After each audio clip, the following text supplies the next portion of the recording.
Hola, hola, ¿qué tal? ¿Cómo están? Bienvenidos. Es un placer, un enorme placer saludarlos nuevamente. Ah, la salvación. Quiero hablarles de esta necesidad que tenemos de salvación, la necesidad de nuestro mundo de la salvación.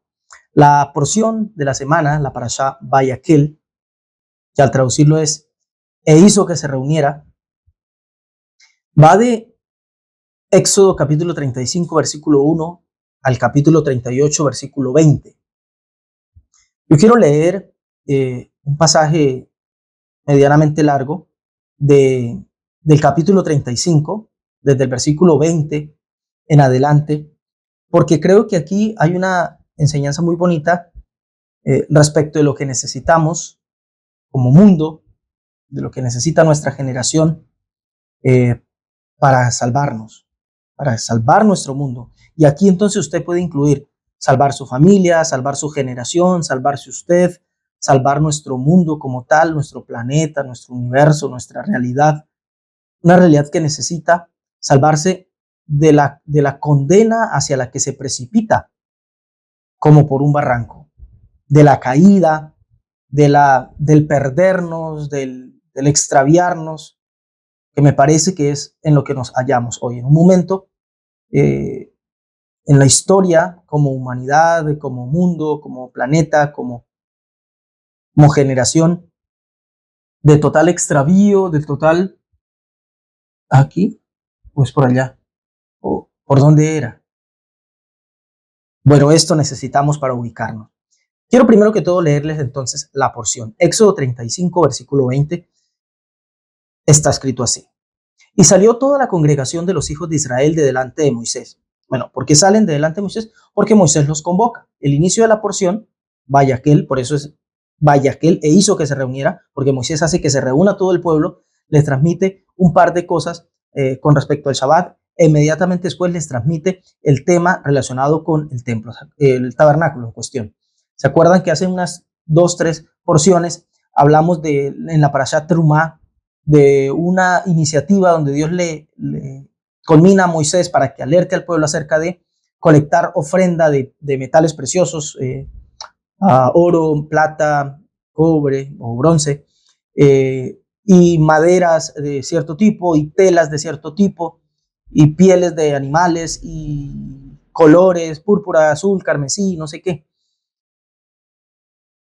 Bueno, pues aquí los convoca, les transmite lo que les transmite y les dice, es hora de que eso sobre lo que les instruí tenga lugar. Y básicamente una gran parte de cómo inicia la porción es repetir cosas de la Parashat Terumá, de los utensilios o artículos, insumos que se necesitaban para llevar a cabo la obra de la construcción de este tabernáculo. Y entonces los reúne, les dice que eso que les había dicho, bueno, ahora es cuando. Y aquí entra el versículo en cuestión. Salió toda la congregación de los hijos de Israel delante de Moisés. Verso 21, Éxodo 35, versículo 21. Y vino todo varón a quien su corazón estimuló, y todo aquel a quien su espíritu le dio voluntad, con ofrenda al Eterno para la obra del tabernáculo de reunión y para toda su obra y para las sagradas vestiduras. Vinieron así hombres como mujeres, todos los voluntarios de corazón, y trajeron cadenas y zarcillos, anillos y brazaletes y toda clase de joyas de oro, y todos presentaban ofrenda de oro al Eterno. Todo hombre que tenía azul, púrpura, carmesí, lino fino, pelo de cabras, pieles de carneros teñidas de rojos o pieles de tejones, lo traía. Todo el que ofrecía ofrenda de plata o de bronce traía al Eterno la ofrenda, y todo el que tenía madera de acacia la traía para la obra del servicio. Además, todas las mujeres sabias de corazón hilaban con sus manos y traían lo que habían hilado, azul, púrpura, carmesí o lino fino. Y todas las mujeres cuyo corazón las impulsó en sabiduría hilaron pelo de cabra. Los príncipes trajeron piedras de ónice y las piedras de los engastes para el efod y el pectoral, las especies aromáticas y el aceite para el alumbrado y para el aceite de la unción y para el incienso aromático.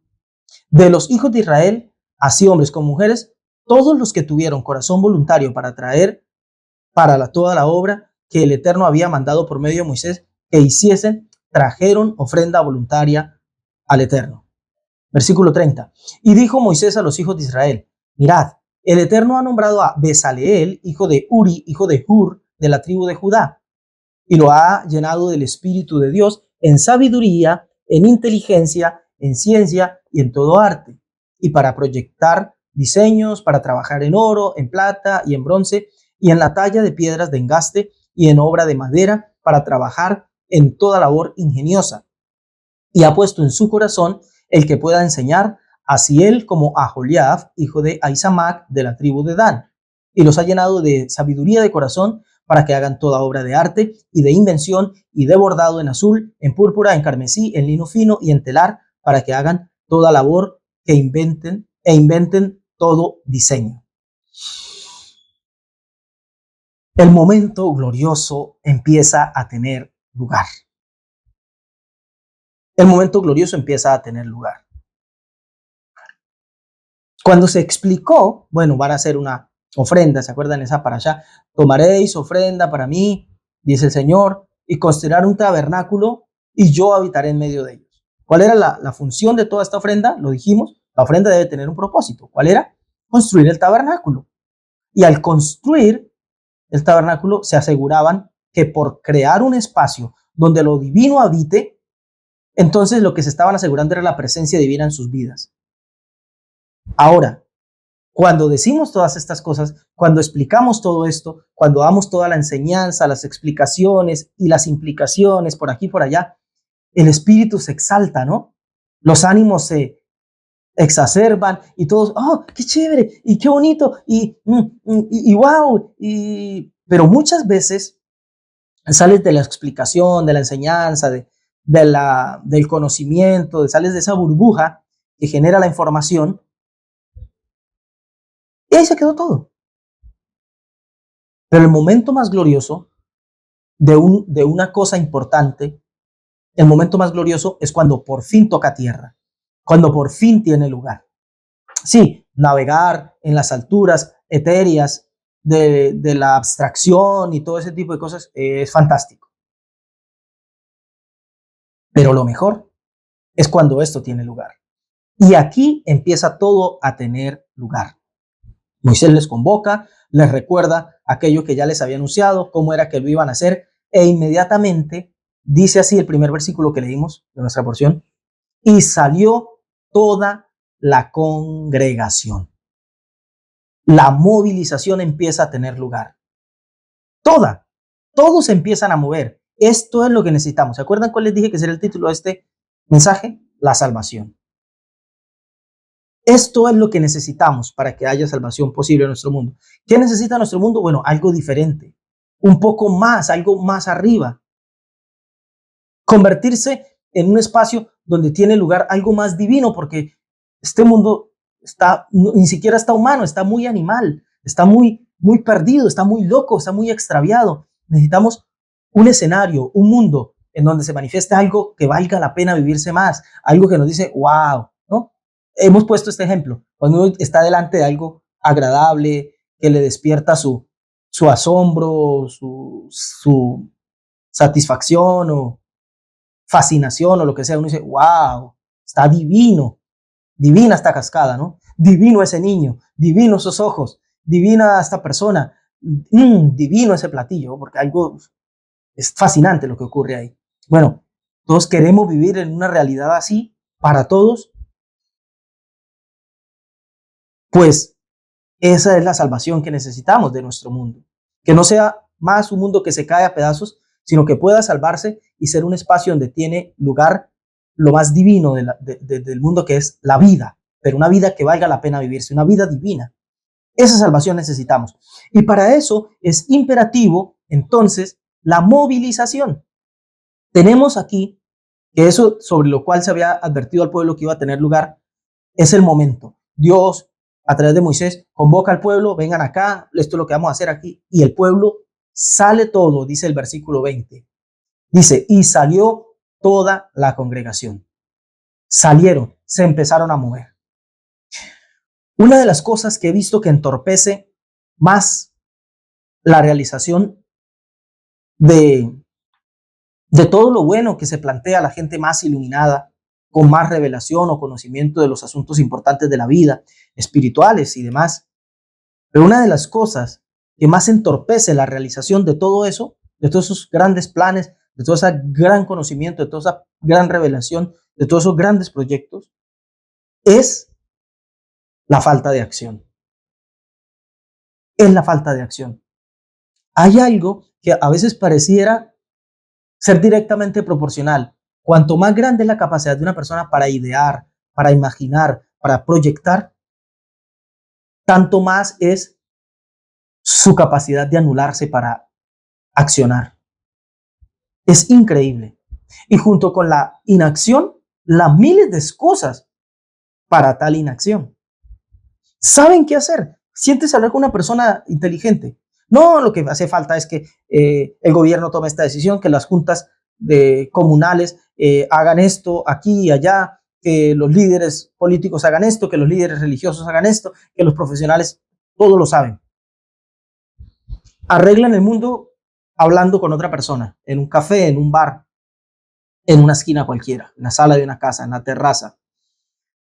Pero después, ¿qué hacen por eso? Poco y nada. Poco y nada. Y hay cientos y miles de excusas para ello. Es que no se puede, es que uno solo no puede, es que nadie apoya, es que yo solo que voy a poder, es que ya no estoy para eso. Pero siguen criticando o seguimos criticando.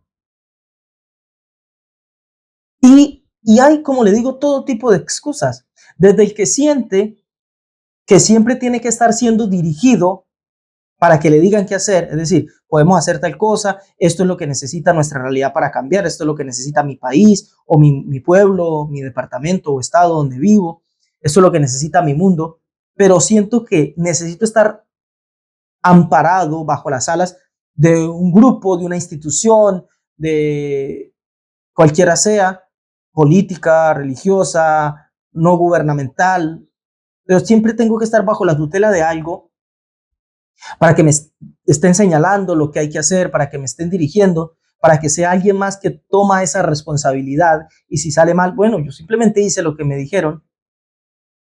Desde ese hasta el que necesita ver un proyecto como tal.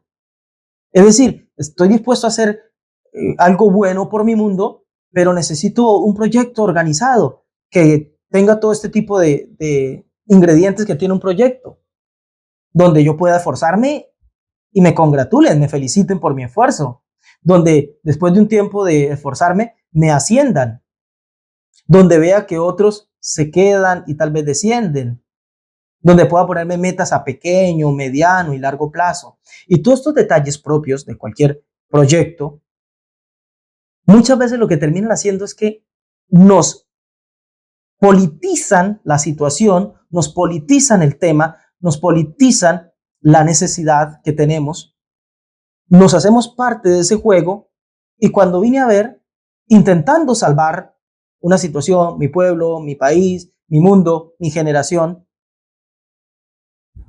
me hice parte del juego político y me olvidé de lo que iba a hacer y me perdí en eso. Y como no sea que yo esté debajo de un proyecto amparado por una congregación, amparado por un sistema de gobierno, amparado por una ONG o lo que sea, como no sea así, y no estoy dispuesto a hacer nada. No, ¿y por qué? ¿Y yo qué voy a hacer? ¿Qué diferencia puede hacer una persona? ¿Y qué diferencia voy a poder hacer yo?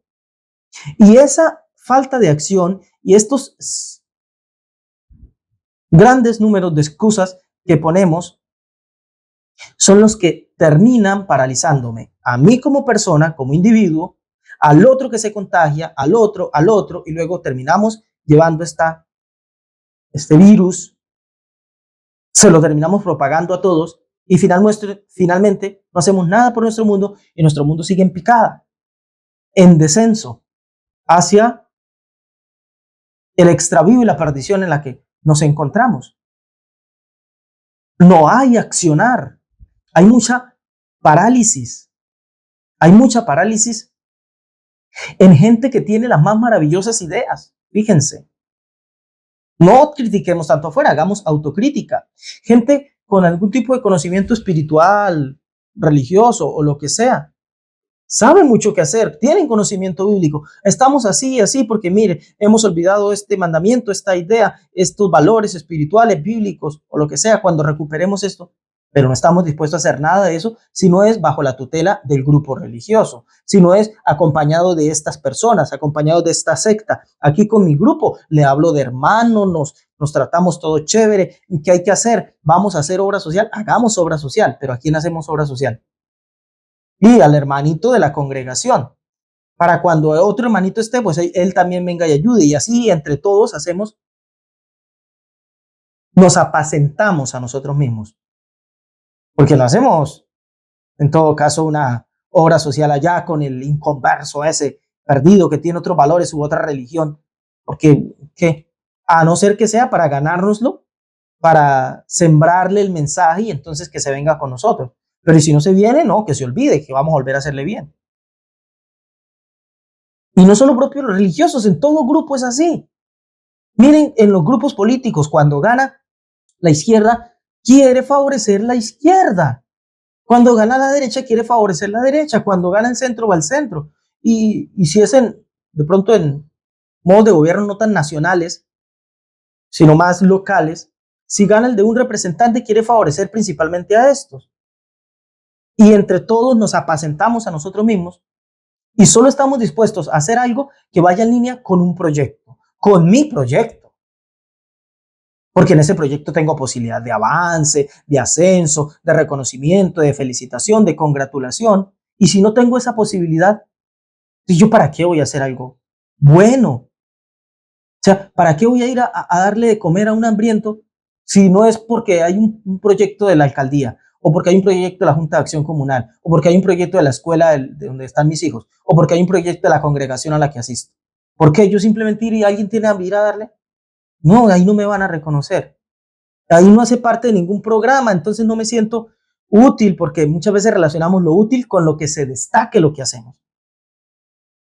Y por no hacer parte de esos proyectos, no hacemos, nos paralizamos, no nos movemos procurando hacer de nuestro mundo un tabernáculo, un lugar donde lo divino tenga lugar en la realidad. No nos movemos.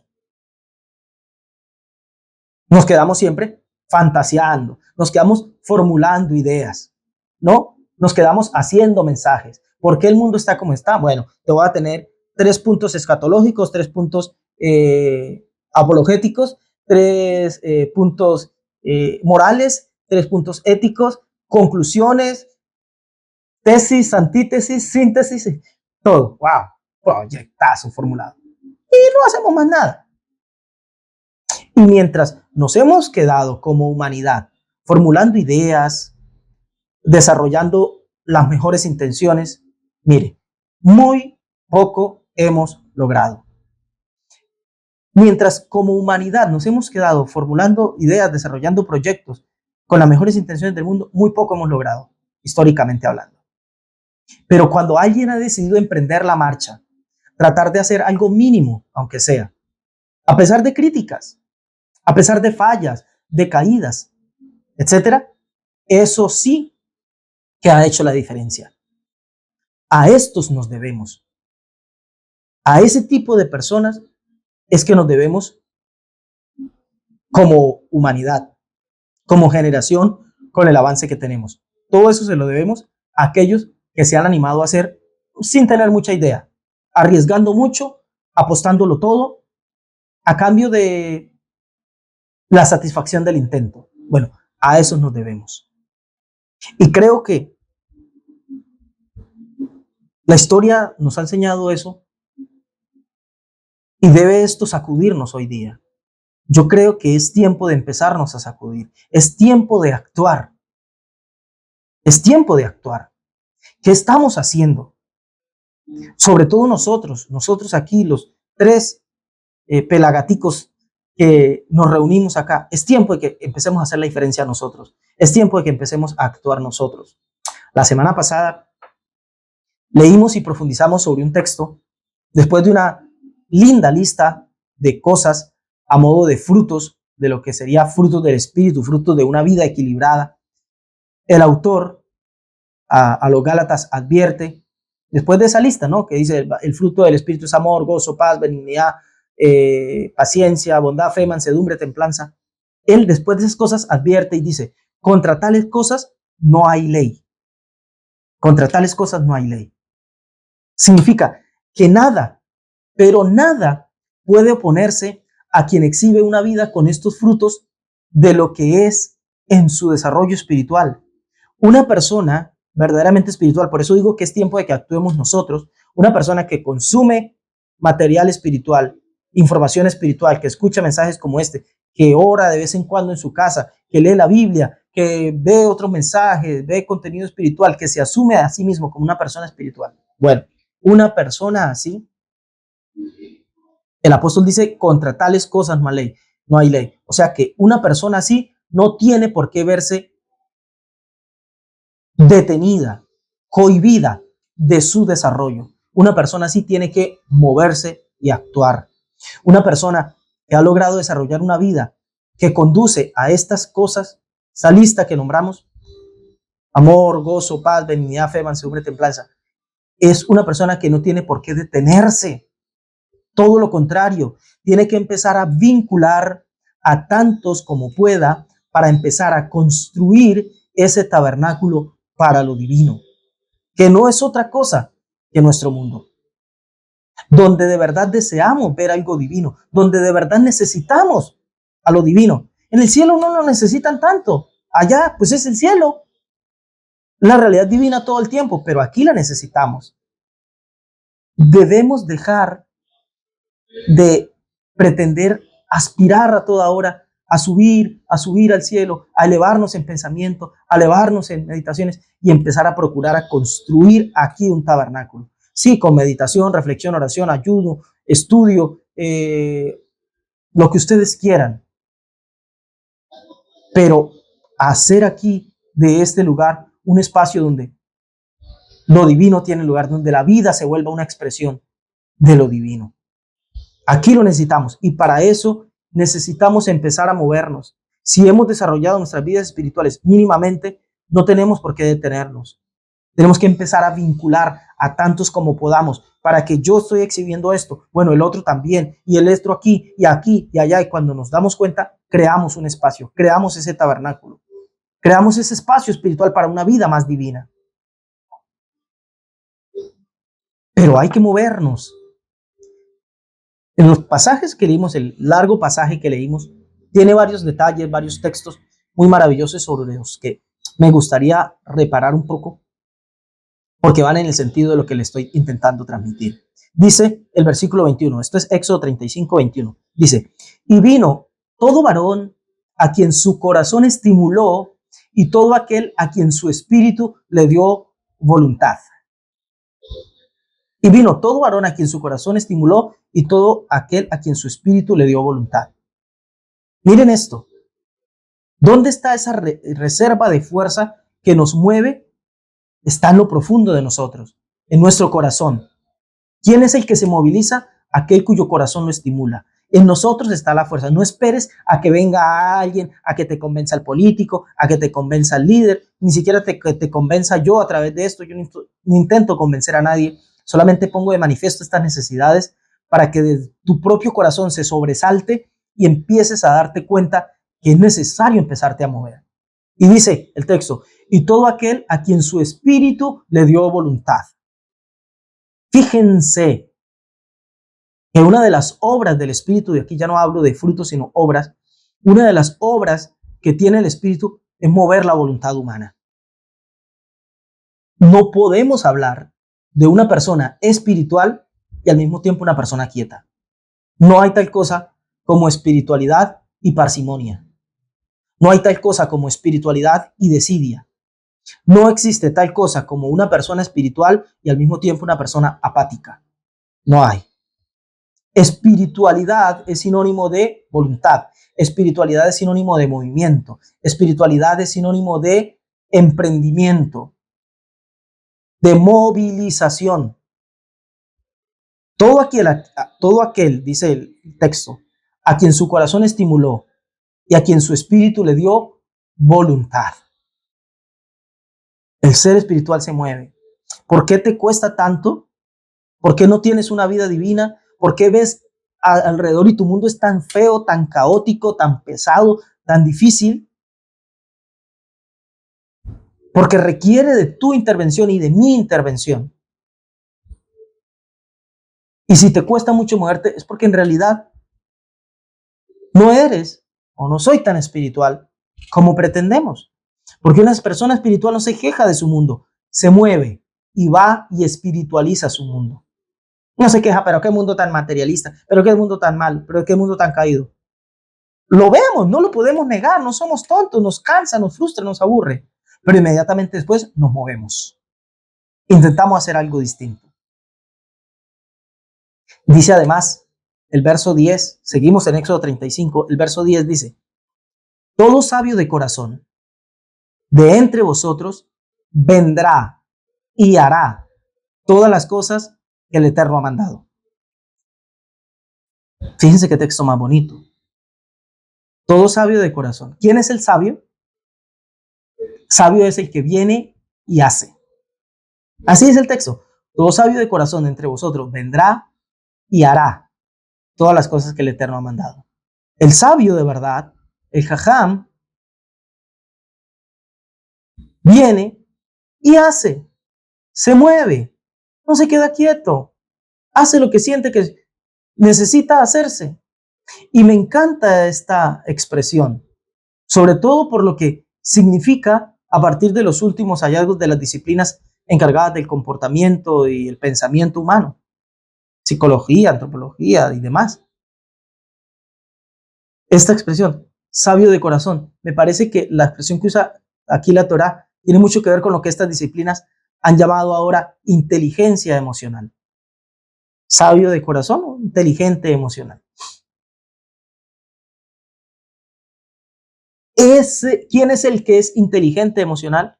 El que se mueve, no el que sabe mucho. De hecho, desde ahí es que parte de la psicología y estas disciplinas, a hablar de inteligencia emocional, porque se han encontrado con una generación, con un montón de gente que sabe mucho de todo, especialistas en un área, especialistas en otra, pero se derrumban si algo les cae mal, se decepcionan amorosamente y entran en depresión 1, 2 semanas o a veces de por vida, porque adolece esta generación de inteligencia emocional. Lo marca la Torá miles de años antes de que hablaran de esta expresión. Dice, todo sabio de corazón vendrá y hará, se movilizará. Así que el asunto de el moverse es algo que responde a la acción del espíritu para mover la voluntad. Es algo que responde a la acción de la sabiduría sobre el corazón humano para llevarlo a la vida. Este es el sabio, el que actúa. Este tipo de sabio va, hace, actúa, hace el bien. Hace el bien. Oh, pero es que no hago parte de un proyecto, pero es que en la congregación no han dicho nada, pero es que el alcalde no ha propuesto nada, pero es que el presidente no nos moviliza, no nos ha dicho que salgamos a marchar o a protestar o a qué. No. El rector del colegio no ha pedido que apoyemos alguna causa. No. El sabio de corazón va y hace. No hace a menos que no haya necesidad. Pero pasa mucho que la gente inteligente, que se asume a sí mismo pensante, razonante, sabia, pasa que es especialista en ver problemas, en ver fallas, en ver por qué estamos aquí, en ver por qué estamos allá. Nos hace falta agregarle a esa inteligencia, agregarle emoción. Nos hace falta agregarle a esa sabiduría algo, agregarle el corazón, sabio de corazón, inteligencia emocional, que se traduce en acción. Acción, hago. ¿Por qué hago? Porque puedo hacer, porque es mi llamado. Porque si soy espiritual, a eso me mueve el espíritu. Porque si soy inteligente, a eso me mueve la inteligencia. Si soy sabio, a eso me mueve la sabiduría, a hacer. Decía Ernesto Sábato que verdadera sabiduría es fidelidad a la condición humana. Y la condición humana es una condición per se social me debe movilizar hacia el bien social, hacia el bien común, hacia el bien de mi mundo, incluida, por supuesto, la naturaleza. Ese es el sabio. Hace, no repara, no dice, pero ¿a quién le voy a hacer? Pero se lo merece, pero hace parte del grupo, pero hace parte de la misma facción política, pero hace parte de mi tribu, hace parte de mi combo, hace parte de mis parceros, o hace parte de mi congregación, o hace parte de mi religión, o de mi facción política, o de, qué sé yo. No, hace el bien. Dice un dicho popular, haz el bien y no mires a quién. Haz el bien y no mires a quién. Y la Biblia tal vez no tenga un dicho así, pero sí unos semejantes.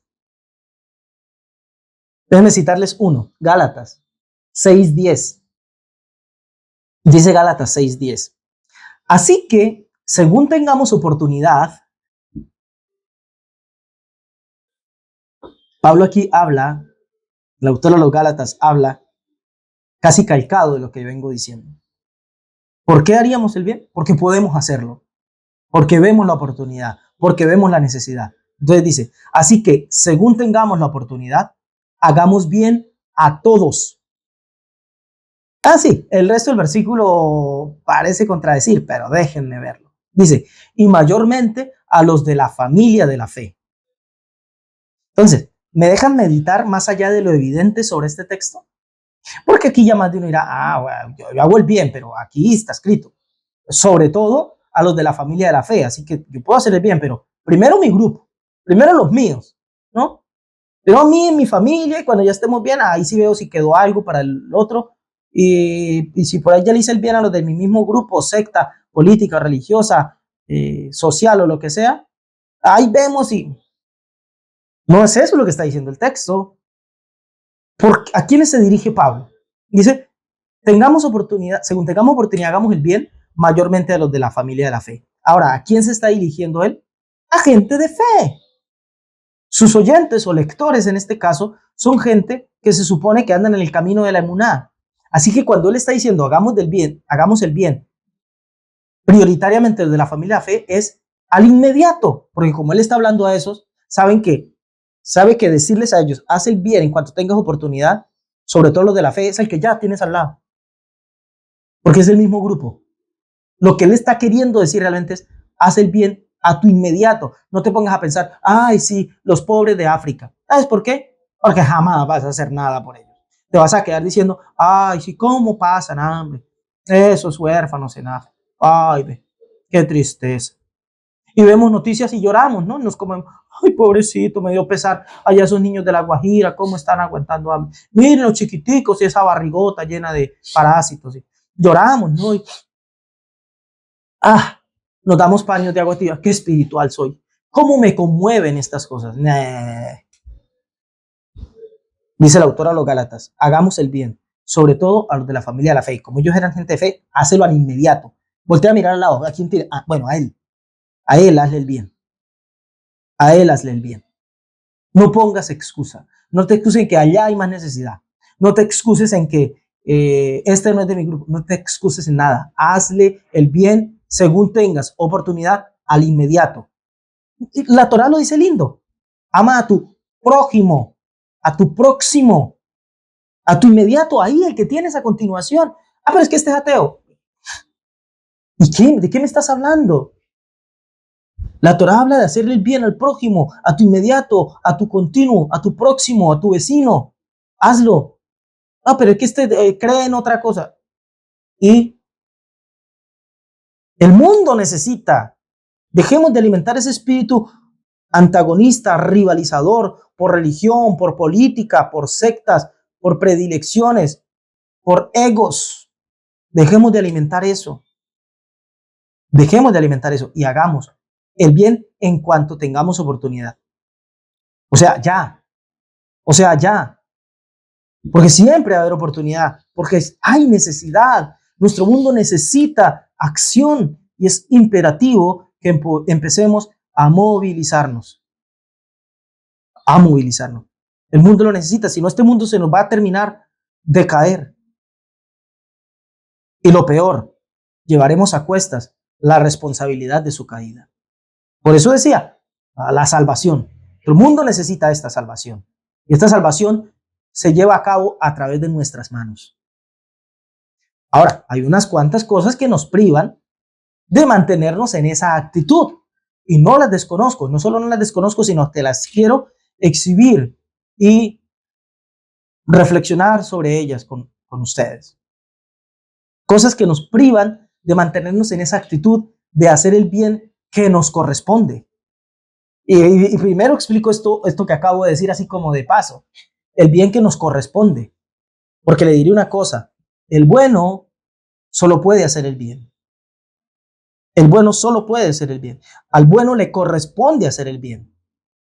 Así que si te asumes espiritual, inteligente, sabio o una persona buena, ¿cómo sabes si te asume una persona buena?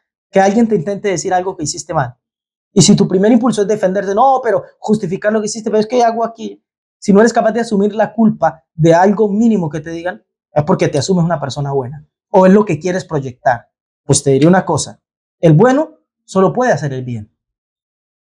Por eso hablo de mantener esa actitud de hacer el bien que nos corresponde, porque eso es lo que nos corresponde. Por sus frutos los conoceréis, es una frase conocida y muy, muy cierta. Muy, muy cierta. Por su fruto los conoceréis. Así que te asumen bueno, no tienes otra cosa que ser bueno.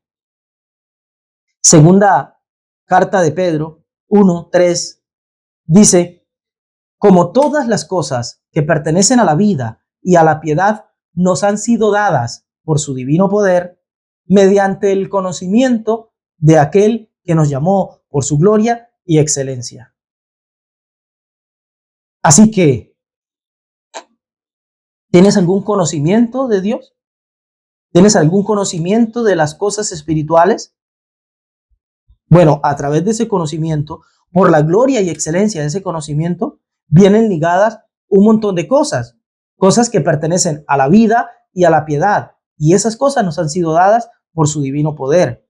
Así que no hay posibilidad de ser una persona espiritual, una persona que no tiene este tipo de condimentos en su vida para promulgar, para promover, para compartir. Si solo nos corresponde hacer el bien. Es una persona que medita, que reflexiona, que lee, que estudia, que ora, que cree en Dios, cualquiera de estas cosas. No hay posibilidad de ser eso genuinamente sin que haya un compartir de esas cosas. Las cosas relacionadas a la vida y a la piedad. La piedad, de ser piadoso. El bien, la generosidad, el compartir, el vincular, el incluir, el mejorar nuestro mundo. Esto es propio de la piedad. Entonces, ese es el bien que nos corresponde, como les decía. Ahora sí, lo que nos detiene en esa marcha. Estas son las cosas que nos detienen en esa marcha. Lo primero, me parece a mí, es que nos cansamos bien rápido. Nos cansamos bien rápido. El texto que recién leímos de hacer el bien según tengamos la oportunidad, de Gálatas 6:10, es precedido por otro preciosísimo texto. El versículo 9 de Gálatas 6 dice, no nos cansemos, pues, de hacer bien. O sea, ese bien que dice, en cuanto tengamos oportunidad, hagamos el bien a todos. Hagámoslo. Pero ¿qué pasa? Que el autor prevé la humana debilidad, prevé la tendencia natural del hombre y anuncia y dice, no nos cansemos. Conoce de nuestra flojera, conoce de nuestra tendencia a cansarnos bien pronto. Y dice, no nos cansemos pues de hacer bien. ¿Por qué? Porque a su tiempo segaremos si no desmayamos. La pregunta para hacerte es, ¿qué te cansa de hacer el bien? No nos cansemos. ¿Por qué lo marca aquí el apóstol? Porque es lo natural. A él le pasaba, a mí me pasa, a ti te pasa. La pregunta es, ¿qué nos cansa de hacer el bien? He visto en mis casi 40 años de vida, en relación con las personas, estudiando y ahora que por mi trabajo pues, me dedico a compartir con las personas, he descubierto que lo que más paraliza al hombre es la falta de resultados. Cuando no ve resultados, y bien inmediatos, bien inmediatos, queremos hacer algo y que inmediatamente se vea el premio, el resultado, la recompensa, la cosecha, etcétera, etcétera, etcétera, etcétera. Queremos rapidito, hice algo y ya quiero estar recogiendo frutos. Puse un negocio y ya quiero ser rico. Voy y hago el bien a los demás y ya quiero que todos mis problemas se me solucionen. Doy dinero de caridad, de ofrenda, de apoyo a las causas espirituales y ya quiero que me retribuyan con salud o con prosperidad. Pero queremos ver resultados ipso facto. Y cuando no los vemos, nos cansamos. Nos cansamos. Y es normal que nos cansemos.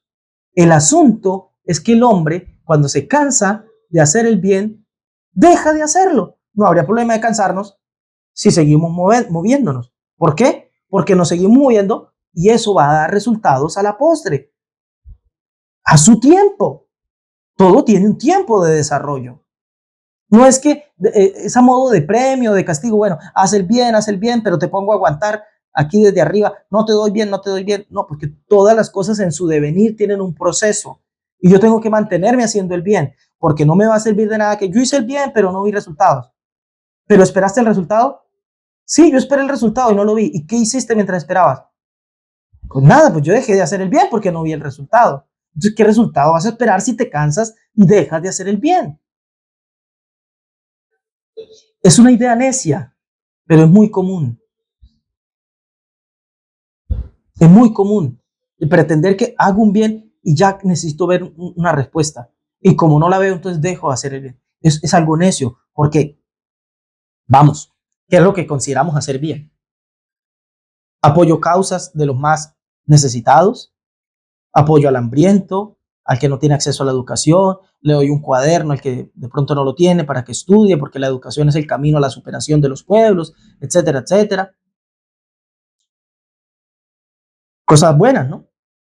Un pan a un niño en la calle, algo de ropa, participar de una obra social, dar mi tiempo, mis conocimientos a una causa sin ánimo de lucro, sin intereses personales. Eso lo considero bien, ¿verdad? Porque digo de que es una idea necia la de cansarnos por no ver resultados, porque permítame decirle una cosa. Usted y yo nos cansamos de hacer ese bien. Y entonces, ¿qué queda en cambio? Pues que yo no veo resultados, no veo el premio, no veo la recompensa del cielo. ¿Y entonces qué? Entonces ahora ya no vas a tender la mano. Entonces ya ahora no vas a compartir un pedazo de pan. Entonces ahora ya no vas a compartir el cuaderno. Entonces ahora te vas a enfocar solamente en ti mismo. Entonces ahora qué? Entonces ahora te lo vas a comer todo y no importa si te sobra, pues comes y te embutes y te atragantas. Entonces ahora desperdicias. Una escena muy conmovedora en la película esta de los Juegos del Hambre, una crítica terrible, pero están en un banquete, ¿no? Y se queja, una de las personas ahí, se queja de que sirve mucha comida y ya está muy lleno. Y entonces se le acerca una persona y le dice, no te preocupes, mira, ten esta pastillita. ¿Y qué pasa? ¿Me va a quitar la llenura? No, te va a hacer vomitar. Y puedes entonces seguir comiendo. Wow. Escandaliza cuando lo ves así de fuerte en una película, pero es la realidad de la vida. Yo estoy cansado de hacer el bien y la gente no paga bien y nadie reconoce y nadie agradece y ni el cielo se da cuenta del bien que yo hago. Bueno, y entonces vas a empezar a ser un egoísta del infierno, digamos. Vas a empezar a qué? A comer hasta más no poder, a llenarte de cosas hasta más no poder y no importa que no las necesites. ¿Te creas un cuarto de chécheres? ¿Te creas un ático? ¿Te creas una habitación allá solo para meter cosas que no necesitas? ¿O qué es lo que te cansa? La enseñanza de hacer el bien por el bien mismo es absolutamente necesaria todavía. ¿Y por qué es que yo debería hacer el bien? Pues por ti, caray. Porque es que hacer el bien es el mejor modo de vivir, ni más ni menos. No es que estoy cansado de hacer el bien, pero es que el bien que haces te lo haces a ti mismo. Cuando te vuelves una persona empática, altruista, amorosa, generosa, bondadosa, no le estás haciendo bien más que a ti mismo, porque es el mejor modo de vivir. Tienes más satisfacción, tienes más, la empatía te hace bien a ti, la sensación de placer, eh, el ajuste de dopamina, cortisol y todo esto, serotonina, todos estos elementos propios de tu cuerpo se equilibran y se balancean genialmente cuando eres generoso. Y si hay que citar un versículo, es más feliz el que da que el que recibe. Cuando promueves, cuando das de tu tiempo, cuando atiendes, cuando escuchas, cuando estás para el otro antes que reclamar para el otro, eso te hace sentir mejor como persona. La enseñanza de hacer el bien por el bien mismo no solo es necesaria, es práctica. Reciclando un poco el título de la enseñanza de la semana pasada, prácticos de verdad. Hacer el bien es ser práctico. Ser una persona espiritual es ser práctico, porque eso me lleva bien, me lleva a vivir bien yo. ¿Por qué la gente se cansa de hacer el bien? Porque no ve resultados. Y ahí lo echa todo a perder. Porque entonces ya empieza a no hacer el bien y se empieza a desdibujar y empieza a convertirse en una persona desagradable para sí misma. Y puede que nade en el bien y en la abundancia y no lo percibe y no lo disfruta porque él a sí mismo fue la persona que ya se volvió una persona no grata, no buena. Y una persona no buena no puede disfrutar del bien que le hace el mundo. Otro obstáculo para que nos mantengamos activos haciendo el bien es el desenfoque.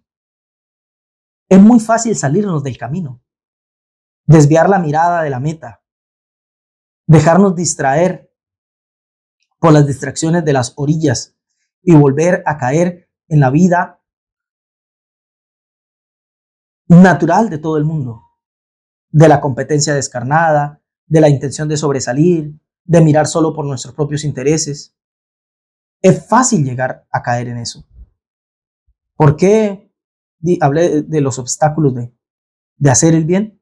Uno es, no vemos resultados prontos y nos cansamos. Otro es, nos distraemos. Podemos estar haciendo el bien, pero fácilmente cuando me doy cuenta, hago el bien, y en medio de hacer el bien, ¿qué tiene el bien? Está escrito en Eclesiastés, creo que también en Proverbios. La obra, la excelencia en la obra del hombre despierta la admiración de los demás. En otros casos, la envidia. Entonces, hago el bien, estoy bueno, me porto bien, eso va despertando en otro, uno me felicita, otro me congratula, y ahí facilito me desenfoqué. Porque si ya mañana no me congratulan, no me felicitan, no me adulan, ya no estoy dispuesto a hacer el bien. O lo sigo haciendo, pero únicamente con miras en la felicitación, en el sobresalir, en el reconocimiento. Y ahí ya dejo de hacer el bien porque ya no estoy haciendo el bien. Ya estoy trabajando por mi satisfacción. Y perdí, y perdí. Es fácil desenfocarnos. Pero la parashá tiene algo que me encanta. Dentro de los versículos que leímos en la primera lectura inicial larga, dice versículo 25 y 26 de Éxodo 35. Dice, además, todas las mujeres sabias de corazón hilaban con sus manos y traían lo que habían hilado, azul, púrpura, carmesí o lino fino. Y todas las mujeres cuyo corazón las impulsó en sabiduría, de nuevo, sabiduría del corazón, en este caso en mujeres, todas ellas hilaron pelo de cabra. Pero mire todo lo que esto implica, todo lo que esto implica, todo el desafío relacional propio de un proyecto que involucra al ser humano en ejercicio de sus funciones, sus capacidades, su actividad física e intelectual, y lo fácil que es desenfocarse con todo esto en juego. Dice aquí el pasaje que todas las mujeres sabias de corazón hilaban con su mano. Había que construir un único tabernáculo, pero todas las mujeres sabias hilaban. Y yo me pregunto aquí, bueno, ¿cómo sería esto hoy en nuestro tiempo? Hilaban, pero si la una hilaba más fino y la otra hilaba más grueso, y la una hilaba más rápido y la otra más lento, y la una hilaba tantas vueltas y la otra tantas otras, y la una hilaba un rojo más fuerte y la otra un rojo más tenue, y la una hilaba enfocándose en lo estético y la otra hilaba enfocándose en lo práctico. ¿Qué pasaba con las diferencias? Aún así, todas hilaban y traían lo que hilaban. Y todo lo juntaron para un único edificio, un único tabernáculo. Se deponían, hacían a un lado las diferencias. O tal vez hacían convivir las diferencias. Y esta, queridos, esta es la gran prueba. La gran prueba de las pruebas en la vida humana. Ser capaces de hacer lo mejor posible sin intentar imponer nuestro mejor posible. Mantenerse haciendo lo que nos corresponde, lo mejor que nos corresponde, sin ninguna otra búsqueda más que nuestra mejor expresión. Eso es una prueba constante. Porque es fácil, no está lejos de nuestra naturaleza. El hacer un trabajo excelente y querer que se reconozca lo excelente. Pero ¿saben qué pasa para que seamos reconocidos como excelentes? Pues que tiene que reconocerse que lo que hizo el otro no es tan excelente. Capaz está bien, pero no es tan bonito. Capaz lo hizo bien, pero no tan rápido. Capaz lo hizo bien, pero no sé, le hace falta un toque. Lo tuyo está mejor, más prolijo, más estético. Y es fácil en este juego, en este terreno de la vida, que por querer sobresalir, ser felicitados, ser adulados, y lo que es lo mismo, no perder, el querer obtener todo el beneficio con el menor esfuerzo, etcétera, es fácil entrar ahí en competencias, en resguardos, en mesuras, en prevenciones, escatimar en esfuerzo, escatimar en entrega, medirnos, analizar, sospechar, prevenir. Y en procura de esto, caemos de nuestro alto nivel de hacer el bien únicamente porque es la mejor expresión de lo que somos. Porque es lo que le corresponde a alguien bueno, hacer el bien. Caemos. Y en esa procura de sobresalir, caemos en todo tipo de cosas. En todo tipo de cosas. Una de ellas, la crítica. La crítica, malas sensaciones hacia el otro, etcétera. Haciendo y haciéndonos daño. Haciendo y haciéndonos daño. Porque en lo que para sobresalir nosotros necesitamos que el otro no lo haga, y a veces en eso señalar lo del otro, lo no tan bueno que está, en eso nos hacemos daño a nosotros mismos también. Hay un texto de Romanos 2:1 que tiene que ver con el juicio en cuanto a lo que decimos de la otra persona, pero es aplicable a toda la realidad, de lo que estamos viviendo y de muchas realidades de la vida. Romanos 2:1 dice, por lo cual eres inexcusable, oh hombre, quien quiera que seas. ¿Tú que juzgas? Pues en lo que juzgas a otro, te condenas a ti mismo. En lo que juzgas a otros, te condenas a ti mismo. Es terrible cuando empezamos a condicionar el accionar o el sentir del otro. Porque en eso que lo juzgamos, nos condenamos a nosotros. Al otro lo juzgamos, ponemos una sentencia, está mal hecho, él está mal, él hace mal, él actúa mal, nuestro mundo está tan mal, por eso es de izquierda, nuestro mundo está mal, por eso es de derecha, nuestro mundo está mal, por eso es de esta religión, ¿por qué esto no se convierte? ¿Por qué esto es tal cosa? ¿Por qué esta generación de hoy? ¿O por qué esos anticuados de ayer? En lo que juzgas a él, a ti ya te estás condenando. No bien has terminado de juzgar y ya te condenaste. Y escuche, es automático. Es inmediato que nos estamos sentenciando a nosotros mismos. Inmediato. Ni siquiera hay que hablar de castigos o cosas por el estilo. No es que el texto dice aquí, porque cuando juzgas a otro, Dios te va a juzgar y por haber juzgado te va a venir mal. No, no, no. En lo que juzgas a otro, ahí te estás condenando a ti mismo. Lo que haces contigo, cuando eres capaz de mirar al otro con desdén, cuando eres capaz de mirar al otro con desprecio, porque su obra no es tan excelente, no está tan bien hecha, en el momento que lo dices, es terrible. O al menos lo piensas, sube en tu corazón el pensamiento de que estés menos. Ahí ya te estás condenando a ti mismo, ya te estás condicionando, porque estás diciendo que las cosas solo están bien si funcionan así, con lo perfecto que tú esperas que el otro lo haga. ¿Y sabes qué va a pasar? Que sabes perfectamente que nunca vas a estar dando la medida siempre 100% porque estás ahí. En algún momento algo va a salir medianamente como no era. Y ahí, aunque te esfuerces en justificarlo, algo en tu interior recuerda esa sentencia que tú dijiste, eso está mal, mal hecho, estamos males por esto. Y ahí viene tu condena y tu sentencia a ti mismo y cosas en ti mueren. Las condenas a muerte porque tú te sentenciaste diciendo que si no es así, no está bien. Y mataste eso en ti. Ese es el grave peligro del juicio. Es el grave peligro de la crítica. Es el grave peligro de la condena al otro. Por eso decía el maestro, no juzguéis y no seréis juzgados. No condenéis y no seréis condenados. No hagas eso, no te hagas ese daño. No te hagas ese daño. Entonces, debemos dejar de estar, por un lado, cansándonos porque no vemos el resultado inmediato. Por otro lado, dejar de distraernos y olvidarnos del bien que hacemos simplemente por el resultado que nos dé, por lo que nos feliciten, o dejar de estar culpando al otro y hacer lo que nos corresponde. Hacer lo que nos corresponde. Empezar a ver el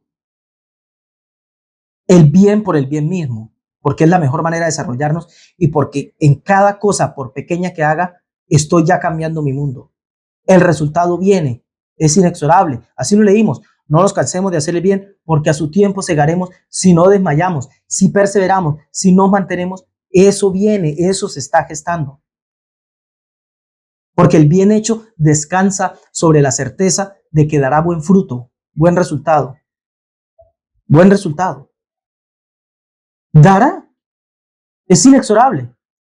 Y ojo, porque mencioné algo ahorita, ¿no? Del querer sobresalir, del querer. Es inevitable que muchos querramos esto. Eventualmente, si empezamos una obra, vamos a querer que la obra esté bien hecha. Y lo vamos a querer que esté bien hecha por nuestro desarrollo, pero nos vamos a enterar de ello en el momento en que la gente diga, qué buena obra. Pero es maravilloso, algo que incluye también nuestra porción, nuestra parashá. E incluye la idea de que haciendo el bien, de que haciendo lo mejor que podamos, si eso implica sobresalir, va a pasar. Y si no, igual te va a servir si no sobresales. Miren lo que dice la porción. Después de que dice, y todo aquel sabio al que lo movió su corazón trajo oro y plata y piedras preciosas, y las mujeres hilaron y púrpura y carmesí, especias para el incienso, etcétera, etcétera, etcétera. Luego de eso dice el versículo 30, Éxodo 35:30, dice, y dijo Moisés a los hijos de Israel, mirad, el Eterno ha nombrado a Bezaleel, hijo de Uri, hijo de Hur, de la tribu de Judá, y lo ha llenado del Espíritu de Dios en sabiduría, en inteligencia, en ciencia y en todo arte, para proyectar diseños, para trabajar en oro, en plata y en bronce, y en la talla de piedra de engaste y en obra de madera, para trabajar en toda labor ingeniosa. ¡Wow! ¡Qué bárbaro! Todos traían, todos participaban, las mujeres se unían, hilaban, todos juntos, todos como igual.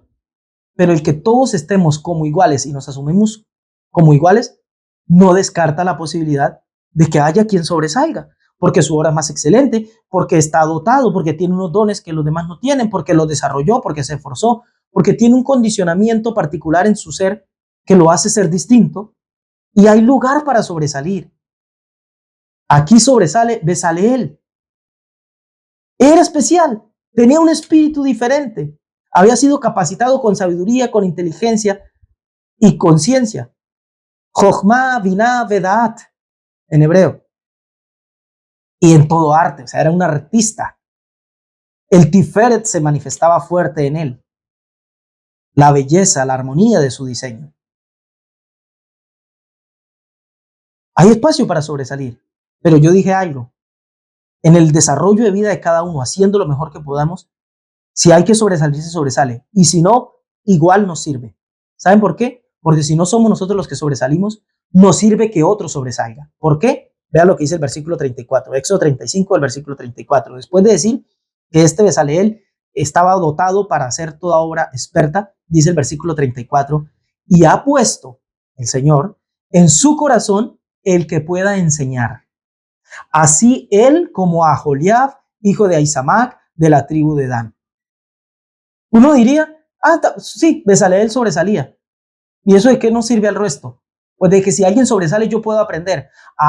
El problema es que si lo que yo quiero es sobresalir y no que el otro sobresalga, entonces no estoy en condiciones de aprender. Si a mí me molesta el éxito del otro, no me molesta mi propia miseria, sino que el otro no tenga miseria. Ahí soy yo el del problema. Porque si a mí me molesta mi miseria, caray, pues me apego al que sobresale y aprendo y supero mi miseria y todo fantástico. Pero si lo que a mí me fastidia es que el otro sobresalga, si lo que yo necesito es que el otro esté bien opacado y bien abajo y tirarle abajo para que no se note mi propia mediocridad, entonces el problema es mío. Pero no es solo eso, sino que después de que nos dice que el que sobresalía, el que estaba para enseñar era Bezaleel, ahora nos mete a otro. Así él como a Joliab, hijo de Isamac de la tribu de Dan. O sea que hay espacio para que todos sobresalgamos, hay espacio para que el uno sobresalga. Tal vez este sobresale porque es muy inteligente y yo parece que intelectualmente no soy el más dotado. Ah, pero a cuántos he visto no tan intelectuales, pero con un genio para el arte. Es una especialidad verlos. Otros para la música, otros para hacernos reír. Este payaso, el tonto de siempre, nunca dice algo serio o profundo, pero este me hace reír y lo necesito tanto. Yo tengo por ahí un par de amigos, hay uno en especial, que dice cualquier cosa y con solo verlo me da risa. Ah, cuánto me bendice ese tipo, cuánto me bendice, cuánto lo necesito. Ese debe ser nuestro camino. Brillar si lo que nos corresponde es brillar. Dejar que otros brillen si lo que corresponde es que otros brillen. Pero yo en todo caso me puedo beneficiar si me amparo bajo las alas de ese brillo del otro o del mío. Queridos, si esto empezamos a hacer, si nos damos lugar a nosotros mismos para hacer lo mejor que podamos ser, para hacer lo mejor que podamos hacer, solamente por el bien mismo, solamente porque nos hace bien como personas, porque nos desarrollamos, empezaremos a salvar nuestro mundo. Y aunque muchos me dirán, bueno, pero no es de Dios, del Mesías, del enviado o lo que sea, de donde esperamos la salvación, como que ahora viene a hablar de la salvación de nuestro mundo. Hace unos días alguien me comentó, porque en un audio corto de los de la semana yo decía algo para redimirnos, decía, pero nosotros no nos redime el Mesías. Sí, sí, pero quiere que les diga una cosa también bíblica. Tenemos que hacernos redimibles, tenemos que hacernos salvables. Está escrito en Efesios 5:27. Dice, a fin de presentársela a sí mismo. Este concepto de Mesías viene a buscar una comunidad, congregación, iglesia, como la quieran llamar. Dice, a fin de presentársela a sí mismo gloriosa, que no tuviese mancha ni arruga, ni cosa semejante, sino que fuese santa y sin mancha. Nos corresponde a nosotros perfeccionarnos de tal suerte que nos salgamos salvables, que nos salgamos redimibles. Mateo 25, a partir del versículo 31, de ahí en adelante nos deja claro la historia. El maestro hablando de cuando venga, dice, cuando venga el Hijo del Hombre en su reino y todo lo demás, reunirá a las gentes y le va a decir, vengan benditos de mi Padre a gozar de las delicias de la salvación. Y hay unos que van a quedar excluidos. El concepto de lo que se intenta transmitir es quién se excluye a sí mismo. Y dice, bueno, yo vine y tuve hambre y no me disteis de comer, tuve sed y no me diste de beber, estuve desnudo, no me cubriste, estuve en la cárcel, no me visitaste, estuve enfermo, no fuiste a acompañarme. Y le van a decir, pero ¿cuándo? Pero es que ahí está su mundo. Ustedes tuvieron miles de oportunidades de darle pan al hambriento y agua al sediento y vestido al desnudo y apoyo al necesitado y nunca lo hicieron. Y no solo eso, el maestro se mete más profundo y dice, y me van a decir, pero yo jugué a la religión, miren, yo sanaba enfermos, lloraba por enfermos para que se sanaran. Yo le hice creer a la gente que estaba endemoniada y les eché fuera a los demonios. Yo jugué a la religión. Y el maestro dice, les voy a decir, no los conozco, no sé quiénes son ustedes. Porque la verdadera espiritualidad se conoce aquí en nuestro mundo. Intentamos salvar nuestro mundo. Intentamos salvar, no jugamos a la religión, no jugamos a echarle demonios a gente que no tiene nada, no jugamos a sanar a gente que no está enferma. Vamos y sanamos de verdad al enfermo. No jugamos a la religión. Vamos y le damos pan al necesitado, aunque no haga parte de mi grupo, aunque no haga parte del proyecto de mi congregación de ayuda al necesitado. Ayudo, no hago parte de proyectos. Lo que más estorba la ayuda son los proyectos de ayuda. He visto que hacen muchos programas de oración en los que lo único que no se hace es orar. Mero programita, mera parafernalia, mera organización y poco del núcleo de las cosas. Es hora de empezar a convertirnos en ese espacio sin mancha ni arruga, en ese tabernáculo sin mancha ni arruga. Es hora de empezar a hacer lo que nos corresponde para hacernos salvables. Para que este mundo se salve, tenemos que ir a salvarlo. Solo así invocaremos la salvación divina, porque la salvación divina va a tener lugar, le guste o no, a través de nosotros. Amado, te doy gracias por tu Torah, por esas enseñanzas de luz, de vida y de verdad que nos das, que nos compartes, que nos transmites, que nos enseñas, Señor. Por esta maravillosa virtud que hay en tu Torah, por la luz que ilumina nuestras vidas. Ayúdanos, Señor. Enséñanos, Señor, a vivir por esto. Enséñanos a conducir de tal modo nuestras vidas que traigamos al corazón sabiduría y que por esa sabiduría vivamos y que por esa sabiduría nos movilicemos y hagamos el bien al que tenemos inmediato, al inmediatamente continuo a nosotros, para que salvemos nuestro mundo de la decadencia moral, espiritual, ética, estética y de toda cosa en la vida. Ayúdanos a salvar nuestra realidad, nuestra generación, nuestras familias, nuestras propias personas. Sálvanos a través de lo que harás en nosotros, porque así actúas, porque así enseña tu Torah. Yo te doy muchas gracias, Señor, por tu luz, por tu verdad, por tu Torah. Beshem Yeshua. Amén y amén. Bendito sea Dios por su palabra y ustedes de Él por escuchar y estar siempre prestos a hacer. Que esto se vuelva realidad de nuestras vidas, porque esa es la salvación. Cuídense mucho, nos vemos en la próxima. Shavuot Tov.